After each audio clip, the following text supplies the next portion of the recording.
How do you get fit the right way if you're living your life after 60? You're battling all the things, the former injuries, the less energy. You might have responsibilities like dogs. So in this video, I'm going to share exactly what I'm doing with the help of my friend Andrew Spitzer, whose channel is actually called Fit the Right Way. This is like a whole new game, being a 60-year-old version of myself. Welcome to Fit the Right Way. My name is Andrew Spitzer. I am a personal trainer and life coach. And welcome to my new gym. Now I'm gonna rewind and show you why it took a whole hour for me to get in 5 minutes of walking, but we're not gonna stop. Me and Dawnnie have been talking about it, and she apparently has similar goals. So we're going to see if we can work together and make that happen. I have an interesting backstory without going into too much detail. I'm a professional actor. I did the whole thing, the MFA at NYU. And, you know, I was smaller then, but it was not against the rules to body shame. A literal teacher once said to me after doing this scene from Cat on a Hot Tin Roof, and I was small. He says, well, you used the body you had well. And then he proceeded to body shame me in front of my whole class while I was sitting there in a negligee. That moment in class stayed with me for decades. I spent years letting other people define what my body should be. I'm done with that, my friends. At 60, you and I get to decide what healthy looks like. And it starts right here with what we eat, how we move, being honest without being cruel.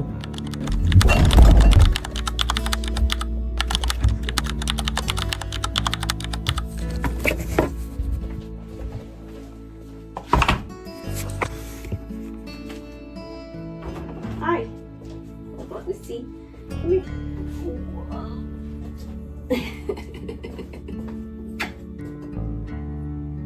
Say hi to the people, Panda. They've all eaten, now it's Mommy's turn. Okay, you gonna watch them?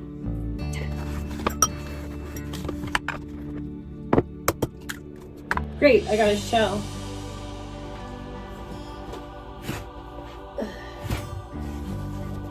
Paper towel. Let's go cook some eggs. Now, in our interview, Andrew and I discussed not obsessing over the tracking, but I did find this very helpful because I didn't realize I was using up so many calories just with this one meal. So you'll see by day 2, I decided to cut it back a bit. 2! I need 2!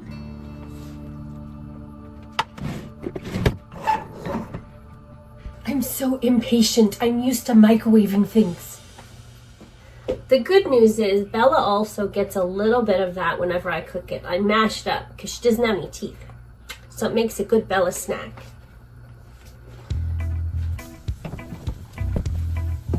Okay, truthfully, I am fighting the urge to douse this in cheese.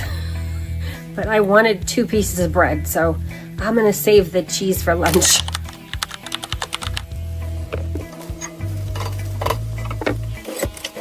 This just makes me happy. Ooh, and there's our toast. See? There it goes. What's up?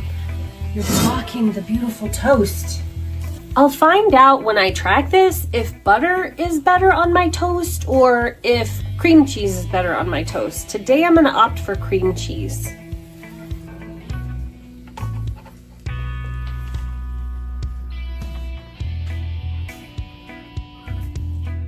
Voila, breakfast full of the much needed protein that I need. Let's cut off a little bit for Bella.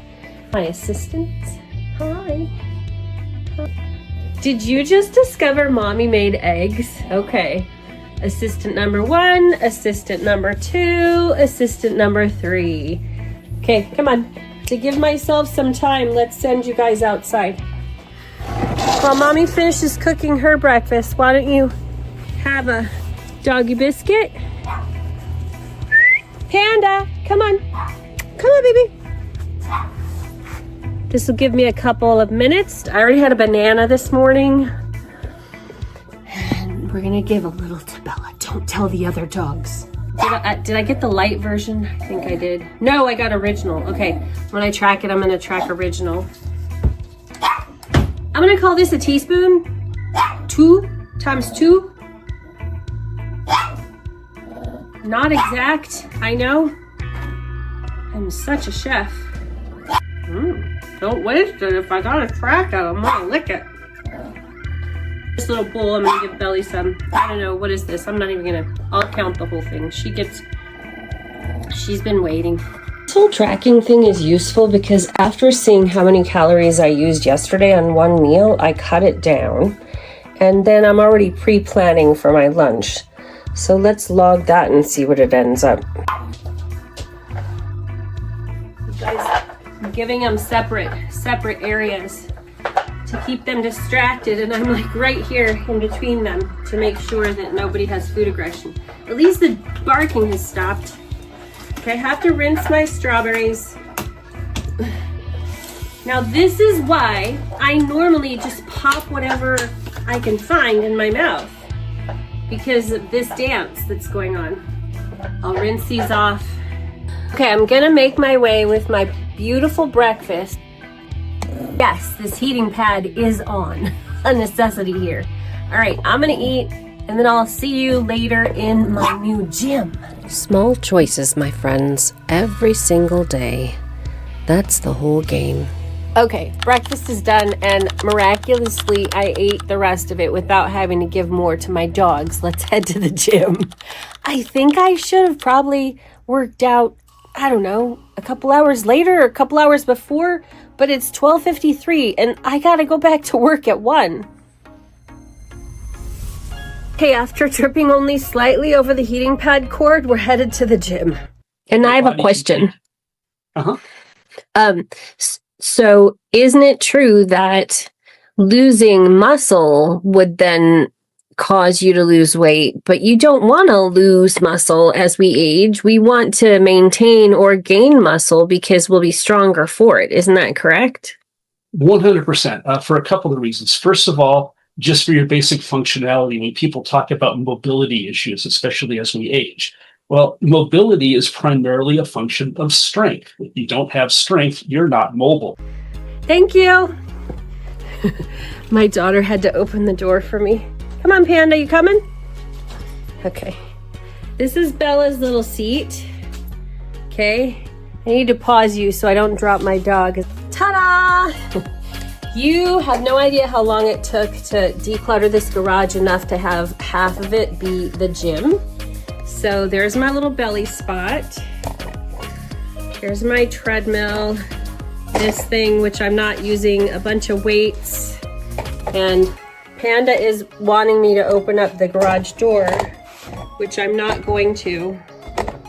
Don't pee in my garage, Panda. He's sniffing that thing like he wants to pee on it. Please don't pee in my garage. Come here, Panda Bear. Come. Sure, there's dog pee there. Okay, 5 minutes. Yes. And I could be watching my thing right here, which I'm not, but I could be. You're okay, Belly, but I can start it and put your little safety thing on just in case. This will stop if you fall. Okay. All right. Wow, too fast. Day 1, treadmill. Okay, if you missed it, I was recently interviewed by my friend Andrew Spitzer, and he has a channel called Fit the Right Way. And in it, we went over all the ways where you can get fit if you're older or maybe haven't done it in a while. There's no starvation going on here. I'm not gonna weigh or measure myself or any of that nonsense for the first, I don't know. I probably will, truth be told, in about a month or 2 months, but not every day, not every week, incessantly. It's not about losing weight. If you know me at all, you know that I truly believe that you are perfect just as you are. But over 60, this cool mom needs a little more help becoming healthier because I have an 11-year-old. I gave birth a couple weeks before my 49th birthday. If we've just met, hi, I'm Dawnnie Mercado. I have been a professional actor since '93 when I got out of NYU, but recently I realized that I don't think that was ever my be-all, end-all in life. My dogs are way more important to me than driving out to LA for auditions. Just things, but it does feed my soul, so I'm still gonna do it. What feeds your soul, and do you need to be healthier in order to do it? So that's what this episode has been about. Sharing my plan, my health plan, very simple. Walk more, eat more protein, write down what I've eaten so that I can figure out, because it's basic math, you know? Do I burn what I've eaten? Yes or no? And I just want to see how that makes a difference in my overall health and my energy. Pause. For the record, the good news is that Panda didn't actually pee there. All right, I'm gonna finish my 5 minutes and then go back to work. So here I am, my friends. 5 minutes on the treadmill. It's not glamorous. It took me over an hour to get here, between the cooking and the dogs. But this, right here, this is what getting healthy after 60 actually looks like. Not a montage, not a before and after, the messy middle. So I want to ask you the same question I've been asking myself. What feeds your soul? What would you pour yourself into if you felt strong enough, healthy enough, energized enough to really thrive? Leave me a comment. I read every single one. And remember, we are not becoming invisible, my friends. We are becoming undeniable. It's really hard to even take the whole 5 minutes at once because this one, I think, has to go to the bathroom. Watch the videos that pop up next, because the next thing I really want to do after focusing on my daily routine, which I've shared with you, don't worry, Belly, we're almost done, is to dive into exactly what it will take for me to retire by 62. So that's coming up next. I'll see you there. Thanks for stopping by. Don't forget to subscribe. See you in the next one.